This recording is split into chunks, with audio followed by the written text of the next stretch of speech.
Kellerman Show on ESPN Radio. The Max Kellerman Show. What's up, nerds? ESPN Radio, ESPN Plus, the ESPN app, Sirius XM Channel 80. And on your smart speaker, got a couple of new items, new teams in my power rankings. You'll hear that in a few minutes.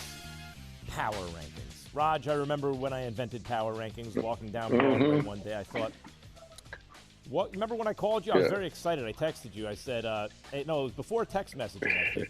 And I realized what would be a new, fresh way of talking about the rankings of NFL teams in flux, like during the season where it changes. Yeah, hit me on my pager.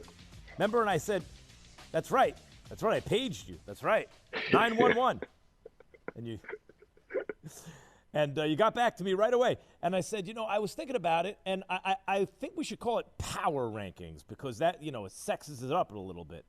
I know everyone has them, but still, you get your original power rankings right here on the Max Kellerman Show, the original ones, like the original Ray's Pizza in New York, Raj, which isn't even there anymore.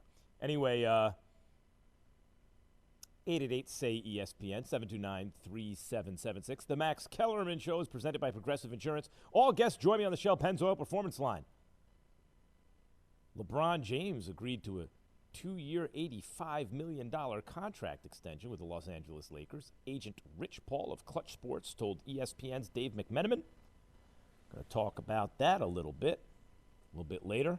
Meantime, is Perk on or off today, Raj? He's on. He had an obligation, he called it, at 2:10, so he's going to join us in the second hour of the show. That's good. Good man. Kendrick Perkins, big media star. Well, that guy has it all as a media personality, Raj. A lot of flavor, comes with the info. I thought when Perk first started in the business, he was just going to be a kind of grumpy old man type, because he has an old soul, as he'll tell you. Man yells at cloud, get off my lawn, that kind of guy. It's always better in the old days. But Perk has a very sophisticated understanding of the game and will speak his mind. He is not afraid to give opinions. You can be a part of Max Kellerman Nation, by the way, on the Dr. Pepper call-in line. ESPN Nation's presented by Dr. Pepper. It's official. College football's back, so is your favorite Dr. Pepper-loving college football town, Fansville. Head to a store near you to treat your inner college football fan to an ice-cold 20-ounce Dr. Pepper today. So, L.A., we're going to get into LeBron and the Lakers. New York, we're going to get into a little bit of KD and the Nets and expectations in Brooklyn. Chicago, I want to tell you a little bit about the Bears. Everyone's saying that Nagy made a mistake starting Nick Foles too early in the season. Stephen A. was trying to beat me in the head with that one a couple days ago. I'm going to break that down, too. Philly, we're talking Embiid and Simmons. Lot going on today as the NBA somehow gets ready to start again. It's right around the corner. But first, it's time for Straight Talk, brought to you by Straight Talk Wireless. Third time's a charm after today, after 3 postponements due to a COVID outbreak. By the way, it's still outbreaking. It's still breaking out, COVID on the Ravens, right? But the Ravens and Steelers are finally set to play this afternoon. Sources tell ESPN Baltimore they had 2 more positive tests come back before the team left for Pittsburgh yesterday. It's still breaking out. This marks the 10th straight day of positive COVID tests, which include at least a dozen players, most notably, of course, reigning NFL MVP Lamar Jackson. In his place tonight, RG3. I can't even say the original Lamar Jackson because RG3 was Michael Vick 2.0. I'm talking about guys who are, when I group Michael Vick, RG3, and Lamar Jackson, what I'm really saying is these might be the best runners, period, in the NFL at the time they were at their best, and they were also quarterbacks. Like, could you really say anyone ran better than Mike Vick back then? Oh, remember in Minnesota, the two defenders knocking each other out? He just hit acceleration. RG3 also, like, people forget, his rookie year, he was so, like, as a Giants fan, I feared playing Washington that year because of RG3. And then Lamar set the league on fire. But look, as is the case with not just running quarterbacks, but like supersonic quarterbacks. you gotta pass the ball down the field. You got to throw the ball down the field. You got to be accurate down the field, read defenses quickly and all that. Or eventually they'll adjust to you. Mike Vick didn't have, and he'll tell you, the kind of work habits that Lamar Jackson has. But RG3 really is just bad luck, man. Look, he has the knee injury, and he stupidly talks Coach into, because he drank the Kool-Aid. He's a tough guy, wants to go out there, and Coach let him out with a knee injury. Come on, man. And he's never really been the same. But in terms of a backup quarterback for Lamar Jackson, could you do better than RG3? Ideally, if you have a quarterback with the kind of talent that Lamar Jackson has, RG3, you want a quarterback who can approximate that, backing him up. And RG3 can approximate it. Oh, well, it may be a pale comparison at this point in RG3's career, but of course, if you approximate Lamar Jackson too closely, you ain't no backup quarterback. Was I saying running back or quarterback? I meant quarterback, obviously. Anyway, Baltimore Ravens running backs J.K. Dobbins and Mark Ingram are not expected to play in today's game at Pittsburgh, even though both are eligible to do so, according to a source. So the question really is, can the Ravens challenge the Steelers with RG3 at quarterback? And the answer is, I'm going to get to that in a little bit. I'm going to get to it right now, Raj. I'm just kidding. The answer is yes.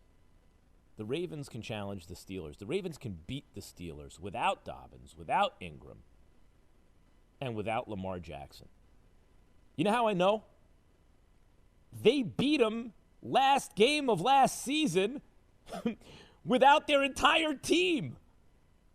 The Ravens, look, you know who's the starter week 17 for the Ravens last year against the Steelers?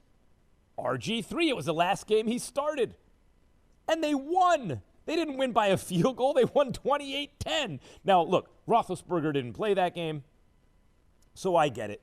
Field position, if your offense is struggling with a K, as the Pittsburgh offense was without Roethlisberger, then, field position's going to be tough. And, it's not just that Roethlisberger by himself is worth 18 points, but it changes the whole game. Nevertheless, I know they didn't have Roethlisberger. Still, I'm saying, with Roethlisberger and without Ingram and without Lamar Jackson, Pittsburgh with Roethlisberger, Baltimore without Lamar Jackson or Mark Ingram, Baltimore can still win this game. They can still, as they say, flat out win this game. Number one, this is Pittsburgh and Baltimore. But the Steelers and the Ravens played 44 times in this new century. So entering this season, 22-22. The point differential was basically zero. Everything is as even as it could be. They're storied franchises with recent success, historical success in the same division, going head-to-head. They're dead even. And Pittsburgh won the first meeting. It means Baltimore's due, right? But beyond all that, forget about just that kind of superstitious sports stuff. Yes, they didn't have Roethlisberger, right?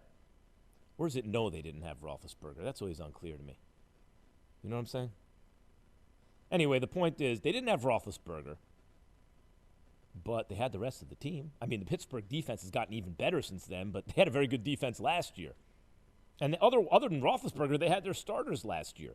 And they were highly motivated. Understand, Pittsburgh ended the season 8-8, which may have been Tomlin's greatest coaching achievement without his starting quarterback until this year, where they're undefeated. Maybe this year will be Tomlin's greatest coaching achievement. But they ended 8-8. They had a chance to go 9-7. They had a chance to go over 500. As though playing Baltimore last game of the season isn't enough incentive. How about a plus 500 record without Roethlisberger? Think that was incentive? How about the fact that last season during this game, where, yes, Pittsburgh didn't have Roethlisberger, Baltimore sat the starters. They didn't start anybody. The RG3 was in the game because they weren't starting Lamar Jackson. They didn't start anybody. Ingram, anybody. Why would they? They had number one seed locked up. Why would they start guys? So the backups in Baltimore beat, yes, a Roethlisberger, but they had everyone else. Hungry, motivated Pittsburgh team with RG3 as the quarterback. Now, what kind of line did he put up? He put up a line the way like Cam's been putting up lines. Another running quarterback has been putting up lines for the Patriots. You can't judge all quarterbacks by the same statistics. You know, guys are utilized differently and have different strengths and weaknesses. And the reason I don't mind at all correlating wins and losses to, like, quarterback wins to greatness at quarterback is because it's by far the single most, it's the number one determining factor to a game other than coach. It's a coach and quarterback. Look around the league. Look at any successful franchise. Great coach, great quarterback. Right? Or at least one of them, and the other one's competent, but usually both. And look at the franchises that are struggling. They don't have either or both. One or the other or neither, So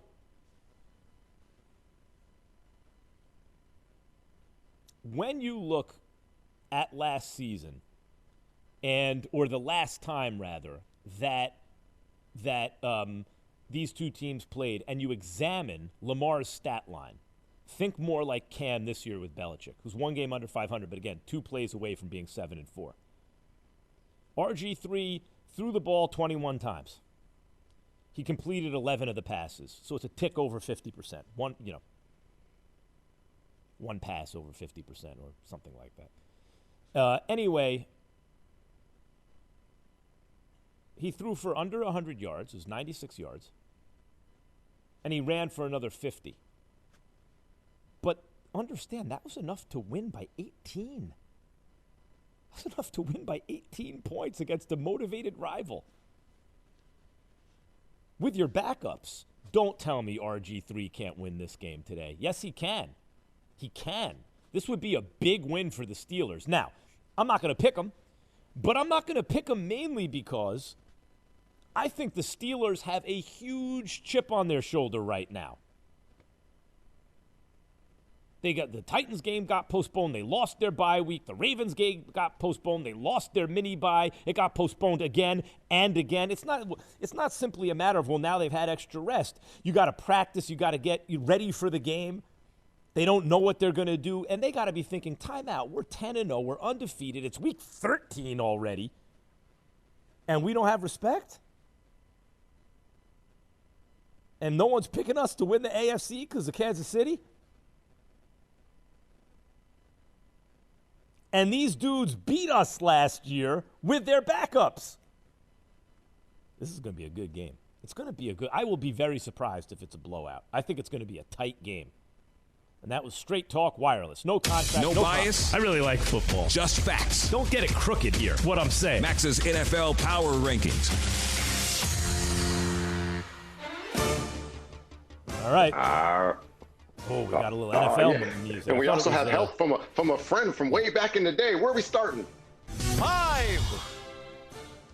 You see that? Yeah. Remember Count Dracula? Ooh, what? You didn't get it? You didn't hear him? Wait. Is that the Count? Not Count Dracula. You mean the Count from Sesame Street? But I can't even hear. Play that again. That's unrecognizable. Come on, you got to tee that up and say the Count is here. We'll be able to add later, but that's okay. Listen, the Colts, all right, good. You had number 5 a team. Both you and I believed in with the defense, running game. We thought Philip Rivers got it together. Who's number 5 this week, Sir Max? Yeah.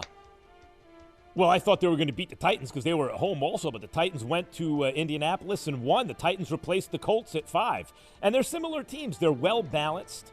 They can play on both sides of the ball.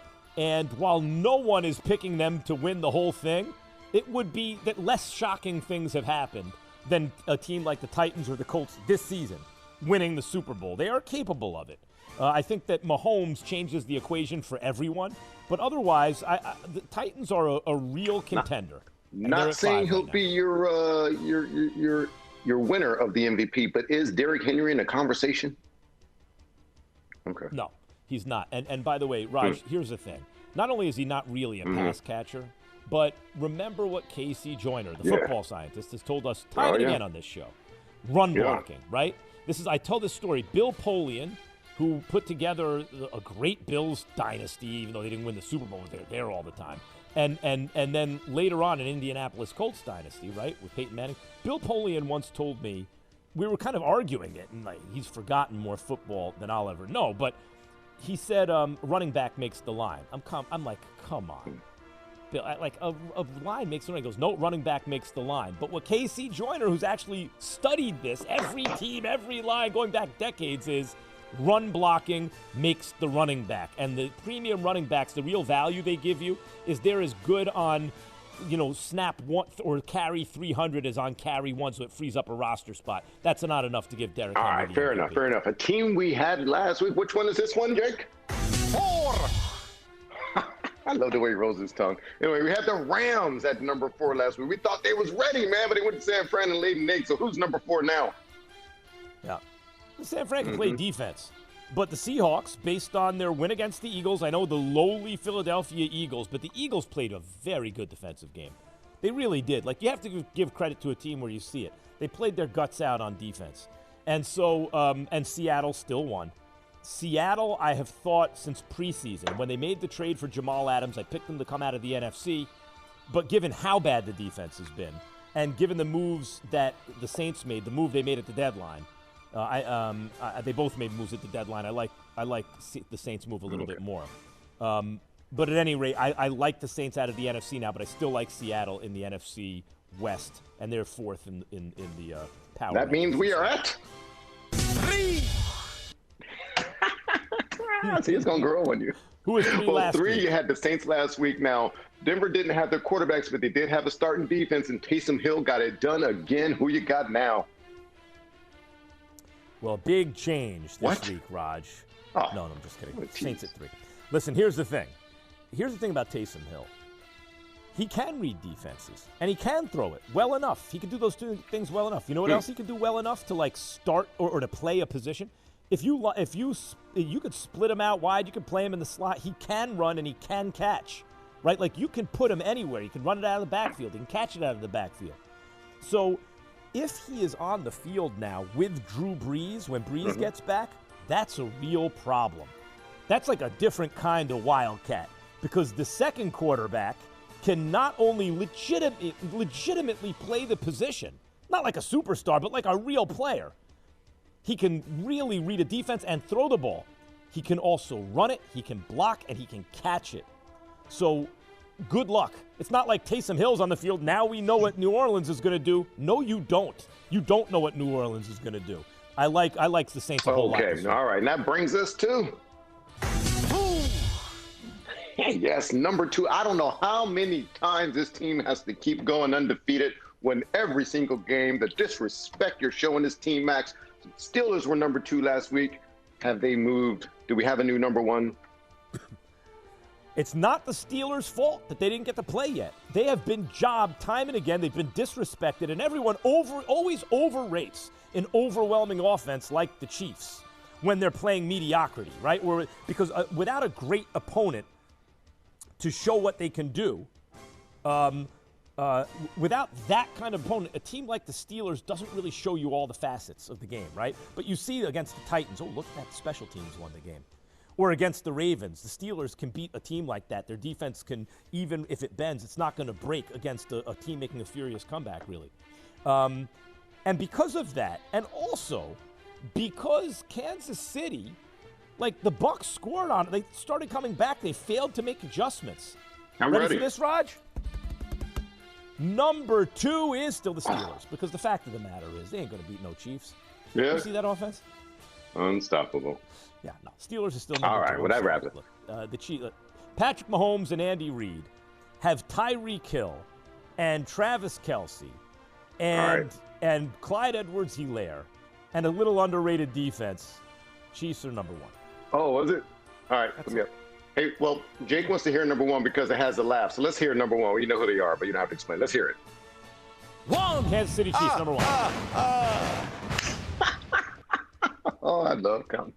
I think we need the ha-ha-ha. It would be identifiable as the count from Sesame Street if you do the laugh after every one. You got to go 5. I understand. We talked about this, but you know how we do. We prepare 5 minutes before this show rolls, just like you do. All right, you know what? I see what I'm going to have to produce the show. I'll have to do the board up. I'll have to host it.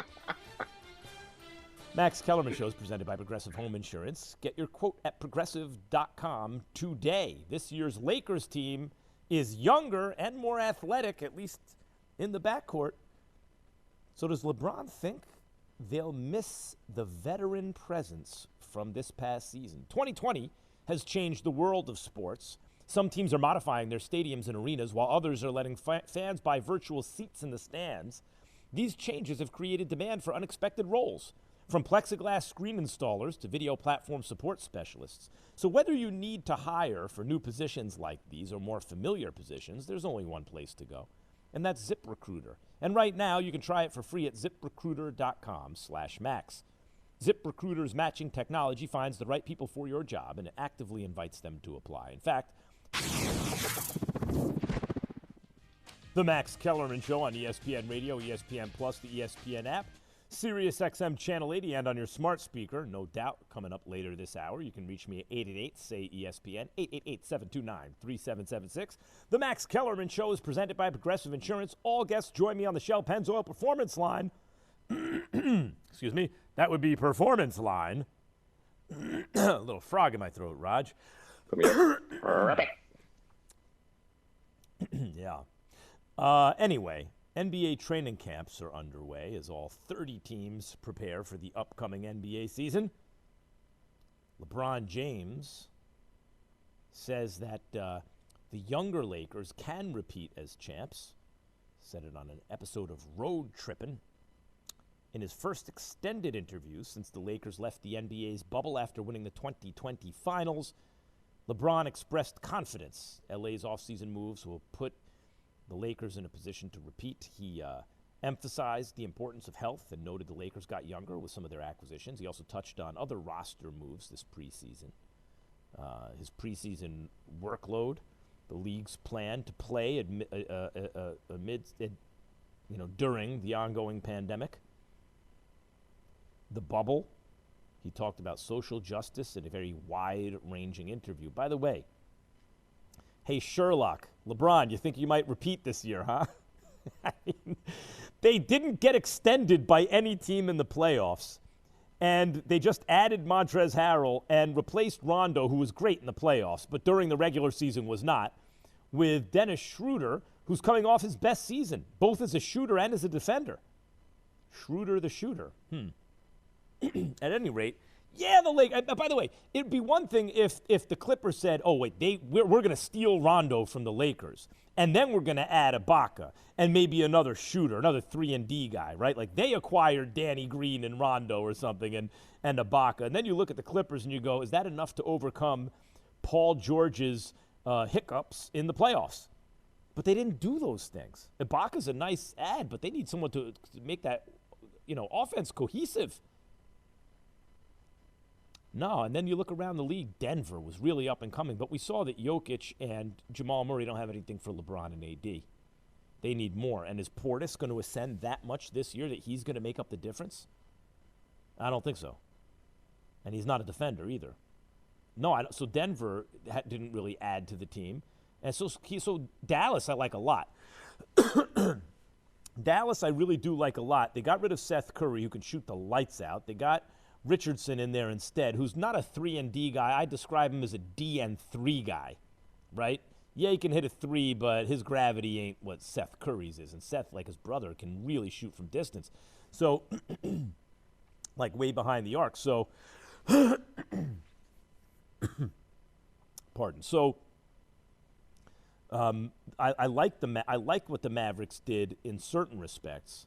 But their defense got better. But they did lose a little shooting, and Porzingis isn't going to start the season. But I do think the Mavericks actually pose a problem. Because if Luka improves his shooting, and there's plenty of room for improvement, he shot like 32% from 3.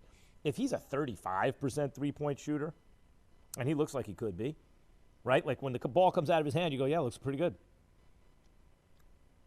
If he just becomes a 35% three-point shooter, he's a triple-double with 30 points on average. And you saw he was a monster in the playoffs. And don't let Porzingis be healthy in the playoffs. I saw the Mavs play the Clippers, and when they were each at full strength, the Mavs were clearly better than the Clippers. Like clearly better than the Clippers. Porzingis got a foul and then a tech on the offensive end and the defensive end, he deserved neither. He got ejected. And once Porzingis came out of the game, the Clippers took over. Remember that game? And then Porzingis got hurt later in the series. That's why the Clippers won. Porzingis stays in that series, Dallas wins. And I know Jokic and Jamal Murray are a whole lot. But as great as Jamal Murray is, who'd you rather have, Jamal Murray or Doncic? And Jokic is he's such a great passer. KP is 7'3". Like, take Kareem Abdul-Jabbar's size, add 2 inches of height, make him an excellent defender in space and in the paint, and let him shoot the 3. That's Kristaps Porzingis. But so much of like analysis is perception. You perceive a guy a certain way. Just remember what we were thinking about Porzingis when he was in New York on the Knicks, and he was ascending. Well, he's coming off a catastrophic injury, a year to get back, then a year to get back to where he was. Well, now that's where we are. By the playoffs this upcoming season, that's going to be a whole lot. But still, the Lakers will be favored, and that's their biggest challenge, I think, in the West. Who else? The no-defense Portland Trailblazers? Jokic is going to make that much of a difference?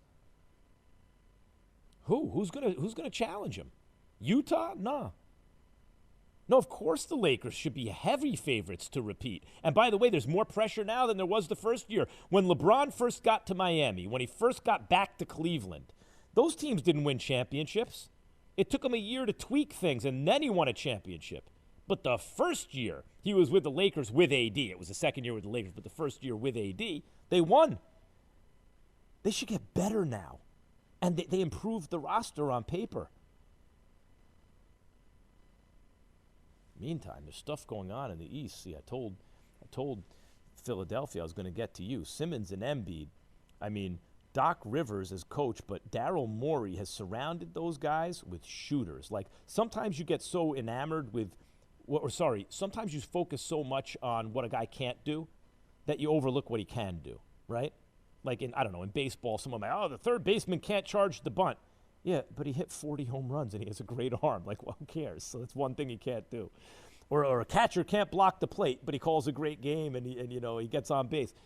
J.J. Redick was awful in transition defense, and I lamented at the time that he was holding the Sixers back. But without him, you saw what happens. Embiid gets the double team. He's much less effective. Seth Curry's on that team now. You going to double Embiid? Who's a pretty good passer. You going to double him? I was talking to Ben Dietrich about this today. You going to double Embiid with Seth out there? I don't think so. You're going to really pay for that. Or even with Danny Green, who can also defend. No, the Sixers are going to be a problem. The only thing I'd like to see is Ben Simmons has got to start shooting from 10 to 15 feet, Like, he needs, like, mid-range in. He needs to shoot. He just needs to shoot.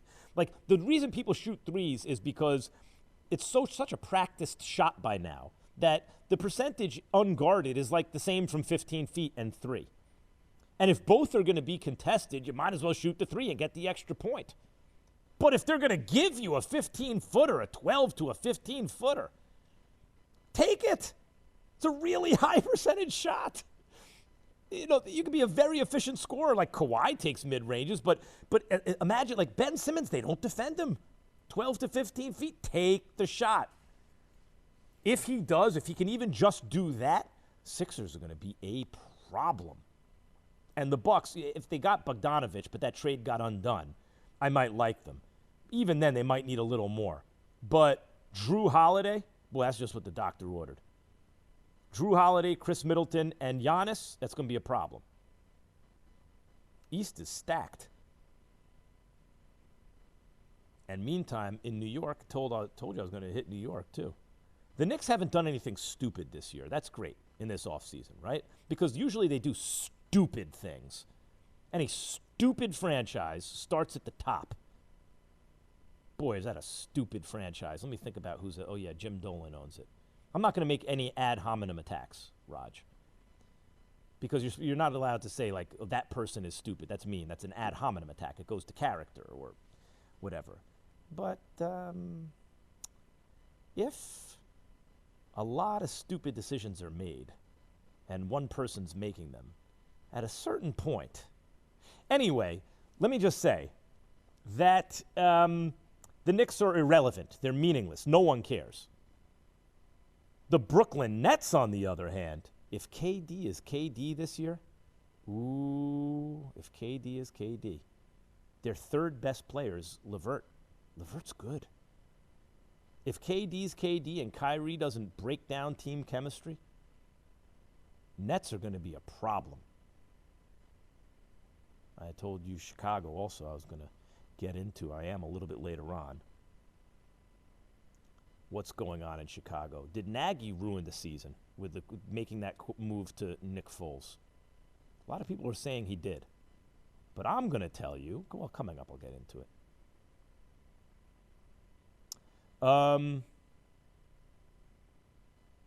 Is there a guy we beat up on that's not getting enough credit? No doubt's coming up. The Home Depot improves things. This holiday season, the Home Depot improved Black Friday. Instead of one day of crazy, the Home Depot lowered prices now, and they'll stay low through December. December what? We're in December, Raj.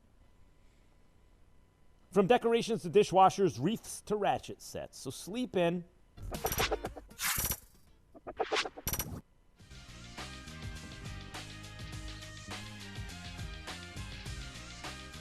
The Max Kellerman Show on ESPN Radio, ESPN Plus, the ESPN app, Sirius XM Channel 80, and on your smart speaker. Ravens and Steelers, I am told, are on the field. We're going to keep you updated if there are any more players out. You can reach me at 888-SAY-ESPN, 888-729-3776. The Max Kellerman Show is presented by Progressive Insurance. At Progressive, they're making things even easier. They'll help you bundle your home and car insurance together so you can save on both. Learn more at Progressive.com or 1-800-PROGRESSIVE. Going to get right down to it. We got you covered. Let me tell you what I think of it. No doubt. A quick listen to head coach of the Rams, Sean McVay. If I thought it was going to be the best thing to just take a deep breath and step away, then I'd say, maybe, but not in either of those situations, because both of those reflected, kind of having an opportunity where there was enough plays made to get back in it. And so yesterday, that was never part of the consideration, nor was it really for Miami, to answer your question. Jared Goff is in danger of getting benched. I have to say no doubt in terms of danger, no doubt. Because listen to Coach's answer. If the answer is no, he'd be like, I'm not benching Jared Goff. He didn't say that. He kept the question. He kept the answer. He answered it very narrowly. This last game. That's not a, ask. Here, think about it this way. Ask Andy Reid if Patrick Mahomes is getting benched. He'd just be like, right. Next question. That's not what just happened. Yeah, I would have to say the danger is there. All right, Primo's on the line, too, later. You might have something to say about that. Where's the no – hold on. Where's the no doubt? I didn't hear No doubt. I know. The no doubt. There it goes. Hey, Aaron Rodgers, happy birthday. He turns 37 today. However, it'll be a disappointment if he ends his career with only one Super Bowl ring. No doubt. No doubt. Aaron Rodgers is like maybe the difference between Rodgers and Mahomes, other than Mahomes looks a little bigger and stronger, and Mahomes has more of that gunslinger, having fun kind of mentality. His teammates seem to like him better. But in terms of actual on-field stuff, maybe the only difference between them is that Rodgers doesn't have the playmakers around him, or didn't even at his best. I'll say this. When you think about early, middle, late of any kind of decade of your life, right? Early is going to be, let's take your 30s, because Aaron Rodgers is in his 30s. The age 30, 31, 2, and 3 are your early 30s, right?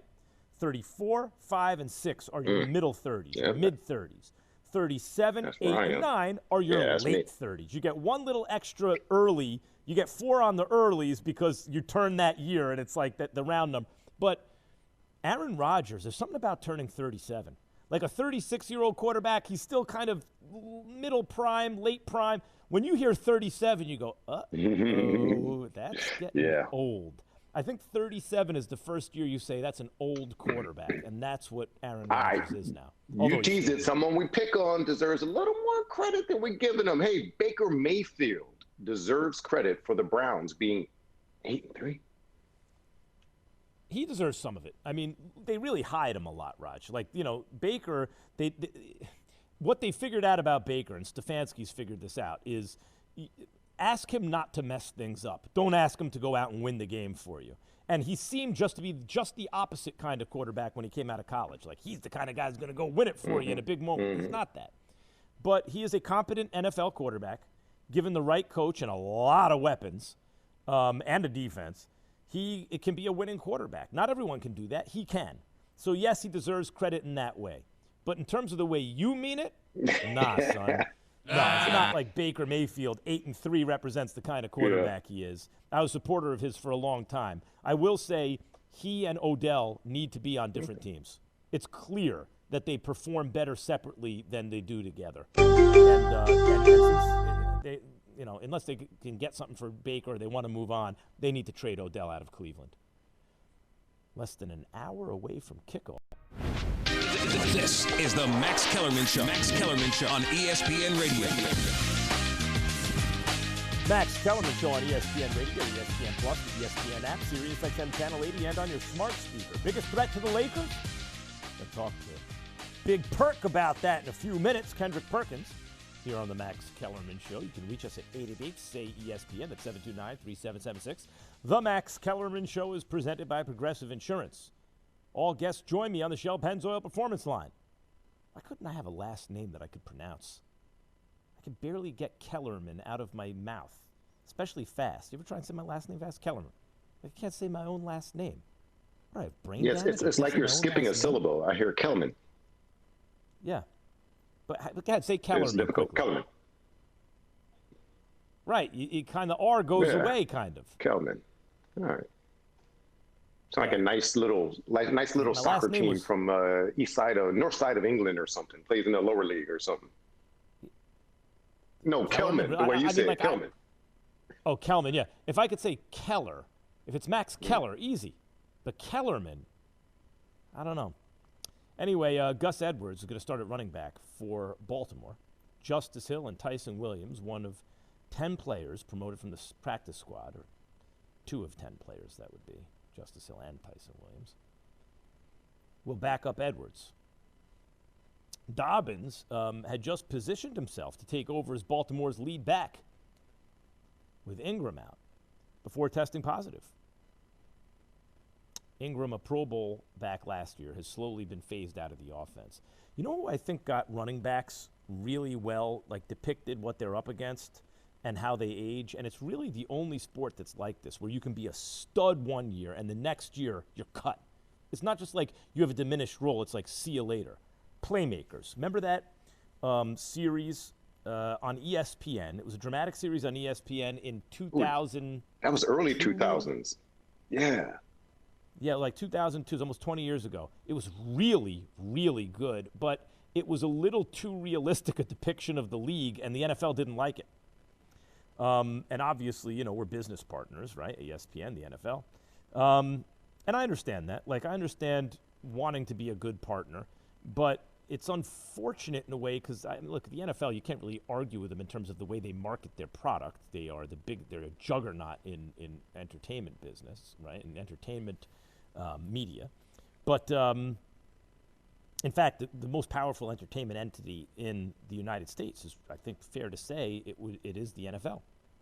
But I don't know. I think sometimes they miss opportunities to be more interesting, right? Like maybe that does hurt their bottom line, but it would make it more interesting. And at any rate, the depiction of the running back, and I forgot the name of the character. He was a stud running back, like an all-pro type, running back, as I recall. And he shows up to camp the next year, and they show him some film. They got a young kid that they just drafted, and they show him some film, and they clock him in the 40 or whatever it is, or it's some interval of some distance, and they say, "See, you just lost point whatever tenths or hundredths of a second." And that's the difference. And they show him in the film between that hole closing or you taking it to the house, right? Like that's the difference. It is brutal. So like Mark Ingram goes from Pro Bowl to he's being phased out of the offense. And as I said earlier in the show, what did Casey Joyner, the football scientist, tell us about running backs? The line. A bad run blocking means 2 to 3 yards a carry. It doesn't matter if you have Jim Brown and Barry Sanders in your backfield. Good run blocking means 7 yards a carry. It doesn't matter if you got a bum in the backfield. Now, a great running back might get you 10 instead of 7. That's a good premium over the 7. But that's with good run blocking. And by the way, you'll take 7. You take any. So running backs really just have a marginal kind of impact, in fact. The reason you think they have an outsized impact is because you see running backs on teams that get run blocking break off big plays constantly. You're like, oh, they must be great.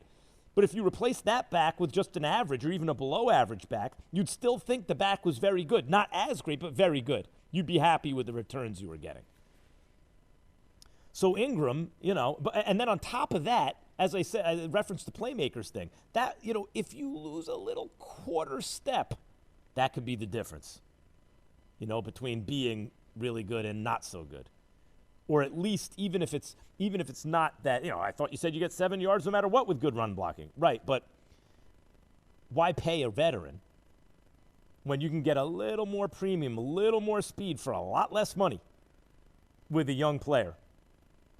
At any rate, they're both out. No one's, they don't have their running backs today, the Ravens. But you know what? You know when they didn't have their running backs? The last time they played. You know when? The last time RG3 started a game was Week 17 of last season.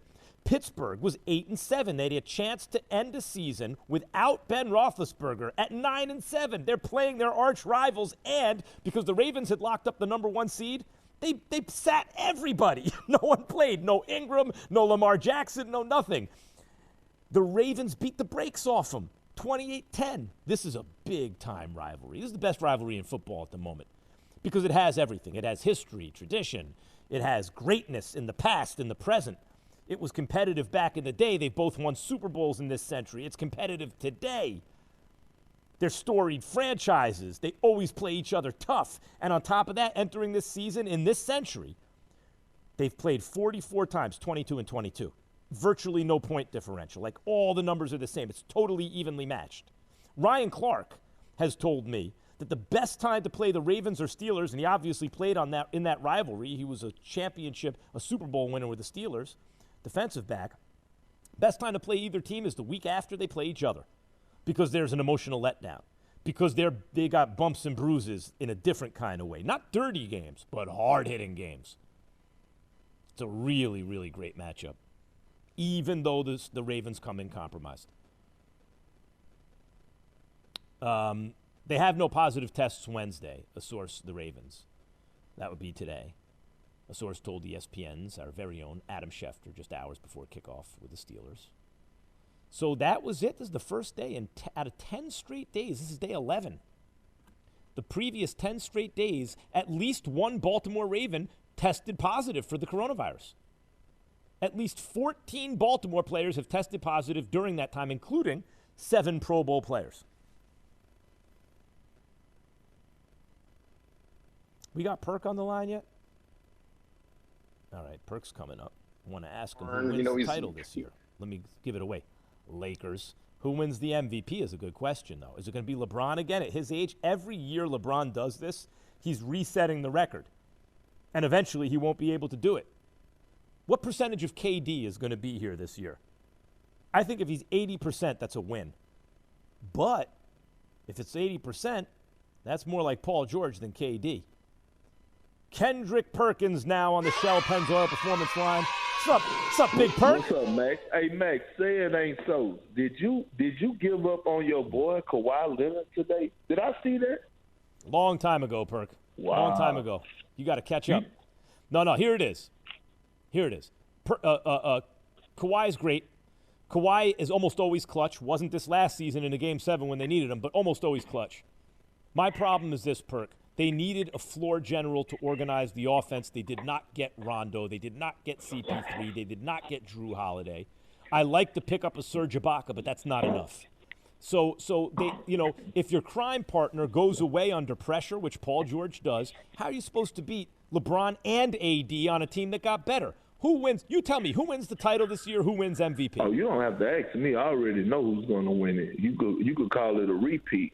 Hand that over to the Lakers, all right? I agree. I mean, they got better. They upgraded. They get rid of Danny Green contract. for almost $16 million a year and add a Wesley Matthews, who I think was even an even trade or upgrade for $3.6 million. So you're looking at the Lakers roster, and then you add a Marcus Gasol along with Anthony Davis, along with a Dennis Schroeder and Montrezl Harrell. Ooh, ooh, ooh. I just can't believe. I would say Schroeder. Schroeder's an upgrade over Rondo regular season, but maybe not playoffs.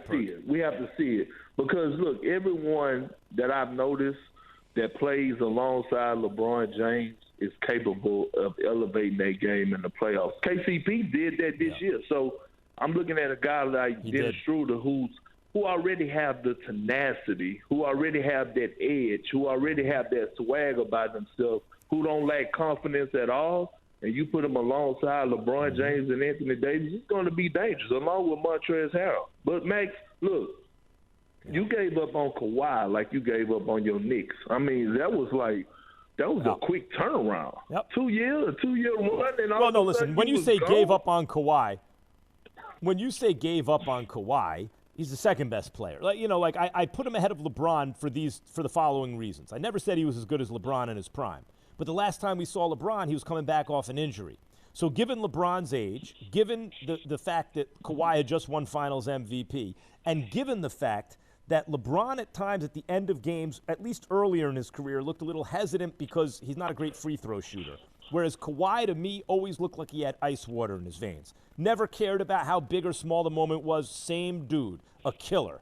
But Kawhi needs all those little edges to consider him the best. If he has no margin for error. If he chokes in a Game 7 in the fourth quarter, then there's no way I can make the argument against LeBron, who is otherwise a better player. Who do you think wins MVP this year? Ooh, Max, you know what? I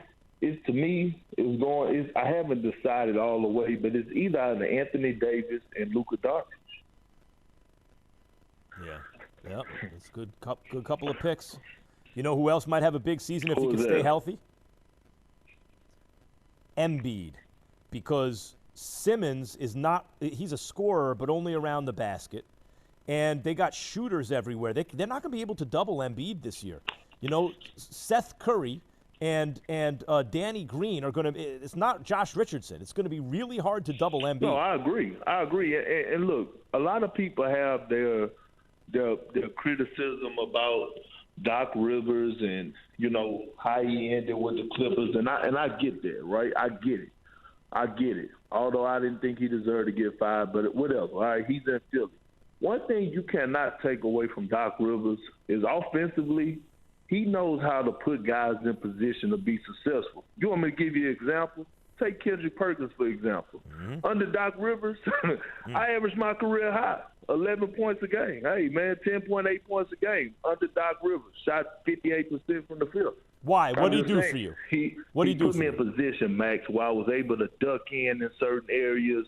He put me in position where I would run pick and rolls with Rondo, where he would have Ray Allen on the strong side where they wouldn't be able to help off of Ray Allen. And when I would roll to the basket, I would get easy dunks, those type of things. So him drawing up plays for like a Joel Embiid, it's going to be dangerous because he's going to put him in position and utilize his strength. Because everybody talk about Joel back to the basket, get down on the low block. But if you notice, every time he get on the low block, what he do? He face up. Joel is a guy that loves to face up. He loves to beat you off the dribble. He's not a guy that loves to pound. Doc Rivers. But he can pound. He can, but he don't. That's not his strong point. Doc Rivers is going to put him at his strong point. Watch. He's going to do what he did for DeAndre Jordan. When DeAndre Jordan was under Doc Rivers, he was playing some of the best basketball of his life. So basically as long as Embiid has, let's see, who do you have there? You have Rondo, Ray Allen, Paul Pierce, and Kevin Garnett. Max. No kidding, you averaged 10.8 points that year. They're leaving you alone. I'm just saying, look, I still had to get it done. Yeah. You know what I mean? Yes, I'm on there with 4 All-Stars. I'm on the team with 4 All-Stars, and I still average double-figure points. Not bad, Perk. Not bad. Can't take that away from you. Can KD come all the way back this year. Here's my thing, Perk. If KD's 80% of himself, forget about exactly the game. That's more or less a Paul George level player. And when I look at the Brooklyn Nets, if it's Kyrie, Paul George, LeVert, and Dinwiddie, to me that's not a finals team. That's a conference finals team. Is KD getting all the way back? And if so, what does that mean for the Nets? That means that they're coming out of the East. If KD is almost KD, they're coming out of the Eastern Conference. With the team that they have right now, they're not lacking anything. They have shooting, they have scoring, they have rim protection, they have 2 certified centers over there. You're talking about DeAndre Jordan and Allen, right? Both of those guys are rim protectors, live threats at the rim, and then you add in a LeVert along with a Spencer Dinwiddie coming off the bench. If they decide to keep him, this team is going to be electrifying. Okay, now you and I have gone over this. Look, Mavs-Lakers are highlighting the Christmas slate, but the Mavs aren't going to have Porzingis on Christmas. But hopefully they will have him later in the season. And Perk, when I think of Luka, who you just said is one of your MVP candidates, mine too, this man almost averaged a 30-point triple-double, shooting 32% from 3. Let's say that goes up to 35%. He's a little more experienced. His defense gets a little better. And Porzingis, people, so much of this stuff is perception. Think of Porzingis on the Knicks, how he was ascending on the Knicks. He was a franchise centerpiece. Then he got hurt. Takes a year to get back to where you were. By the playoffs, if he's healthy, those two are going to be a whole lot. They are my number 1 threat to the Lakers. Who's yours? I like Dallas, man. And don't forget, Max, before Porzingis in the bubble, you have to don't leave that out. Porzingis and Luka was the highest scoring duo in the bubble before he got hurt. So don't leave that out. I'm not knocking the Mavs. I actually like the Mavs. I thought still they shouldn't have got rid of Steph Curry, but that's another story. But listen, I'm trying to tell you, man, the Phoenix Suns, man. Listen to when I tell you this. The Phoenix Suns. I'm with you on the Suns. Here's why, Max. Let me tell you. If you look at what Chris Paul did with the Oklahoma City Thunder team, and I'm not knocking that team, right? I'm not knocking Shea Alexander or Dennis Schroeder or Steven Adams or Gallinari, but when you go and you compare him up with a Devin Booker, we're talking about a guy who could possibly lead, who have the capabilities of leading the league in scoring. And you could go. He looks like a little smaller, not quite as good Kobe Bryant. Like he could score from anywhere. Except, you know what? That might have been the smartest thing you said in 2020. Like that comparison was really good. And I'm looking at this Phoenix Suns along with what they already have, along with Monty Williams, who's going to get the best out of them, and DeAndre Ayton, who's going to start the season off fresh, not suspended. See, you have to understand, look, when you're suspended and you come back to a team, one, you have to get your rhythm back, but you also have to get your mental back. That messed with you mentally. And he always was fighting that, I could tell, because – at one point he would be in the starting lineup. At one point he would be coming off the bench. And I think Monty was sending a message to him that, no, I need you to be dominant every single night. And when he started doing that, Monty said, here goes your starting role again.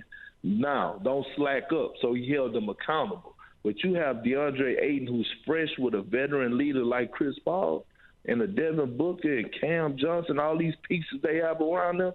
It's about to be a wrap. I'm still waiting for Monty Williams to pan out as a draft pick for the Knicks. Man. Look, hey, listen. What they took him like 6th or something. They took Monty Williams pretty high. No, listen, I agree with you about the Suns. Here's the thing. When you think about the unknown on that team, they got 2 hellified legit 3-and-D guys at forwards, right? Devin Booker is like a little mini Kobe Bryant, and Chris Paul is a great player who's still playing it at like all-star plus levels. So really, what's the unknown in the starting 5? It's DeAndre Ayton. That's the unknown, and the guy's already an above-average NBA player. If Chris Paul gets the best out of DeAndre Ayton, the Suns are a problem. The great Kendrick Perkins, ladies and gentlemen. You hear what Nagy said about the Bears? What they need to turn it around? Think it's his fault? Think he blew this season, Chicago fans? I'll tell you what to think. The Home Depot improves things. This holiday season, the Home Depot improved Black Friday. Instead of one day of crazy, the Home Depot lowered prices, and they stayed low through today. From decorations to dishwashers, wreaths to ratchet sets. Matt Nagy, all I've heard people talk about him is a quarterback guru. Every freaking coach on the staff, every player better wake up, start understanding where we're at. He did this to himself. And if your intent was to play Nick Foles all along, you should have did it at the beginning of the season. Have some personal pride. Have some pride into who we're playing for and why we do this. You can save we need to find ourselves our personal pride. The time to say that was a month ago. Max Kellerman Show, ESPN Radio, ESPN Plus, the ESPN app, Sirius XM Channel 80, and on your smart speaker. Almost time for kickoff between the Ravens and Steelers. You can reach me at 888-SAY-ESPN, 888-729-3776. The Max Kellerman Show is presented by Progressive Insurance. No, everything that people are saying is not true about Chicago. None of that stuff you just heard is true. Like, who was that, Greeny, who said the time to say about personal pride was weeks ago? I mean, I understand what he's saying. He's not wrong. It's fine, but I don't think it would have made a difference. Keyshawn saying they started Foles and it's no good. I disagree. The issue is one thing with Chicago. They have no offensive line, period. That's the whole problem. No offensive line. They have a thin receiving core, it's true, but no offensive line. If I had to design a football team and I have like 10 spots where I can put all my resources, right? Where am I going to put all my resources? Like, what 10 spots do I want covered out of a roster of 50, right? I want a stud quarterback, of course, everyone does. My next 5 spots will be stud offensive linemen. I want a stud quarterback, 5 studs on the offensive line. That's 6 spots, right? Then I would probably take a couple of defensive tackles. Well, if you're going to do a 3-4, I guess, you could do one, nose tackle. I want a defensive end to go get the quarterback. So what am I up to? 6, 7, 8? And I want a corner, a stud corner. And if I need 2 defensive tackles because I'm running a 4-3, fine. Then I'm already at 10. Otherwise, I'll take 2 corners. In other words, I want to protect the quarterback. I want to block for the run. And on the defensive side, I want to collapse the pocket. That's what I'd want. And everything else, you figure it out. And by the way, what they find with the offensive line in terms of protecting the quarterback, it's not that you need the most amazing left tackle. It's that you can't have any weaknesses on the line. The line has to work together well, and each individual needs to be able to win their matchup more often than not, right?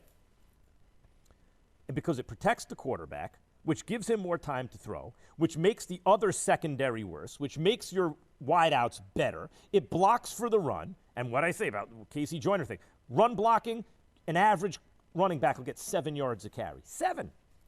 And a great one will get 10. It improves the run game. It keeps your defense off the field, which means it improves your defense. It is the only facet of the game that affects every other facet of the game is your offensive line. It's the line of scrimmage. And on the other side, give me a couple defensive tackles to collapse make sure the quarterback can't step in. There's no pocket. Nothing's clean. And then, of course, you want a defensive end to go get the guy. But it could be a linebacker, too, an outside linebacker. But the point is, the Bears have no offensive line. And because they have no offensive line, the quarterback has no time to throw the ball. And because he has no time to throw the ball, every secondary he faces is better. And because every secondary he faces is better, his wideouts are worse. And because he has no offensive line, they can't run block.